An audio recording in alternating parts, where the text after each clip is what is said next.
జై మహాకాల్.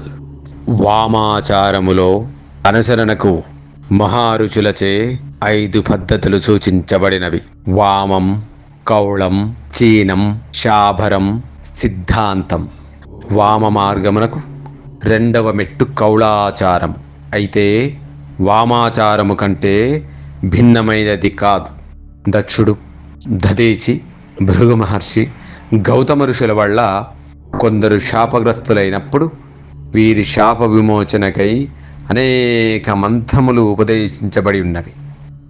అటువంటి సమయములో మంత్రసిద్ధికి ఏకైక మార్గము వామాచారమే అని నిర్దేశించబడినది.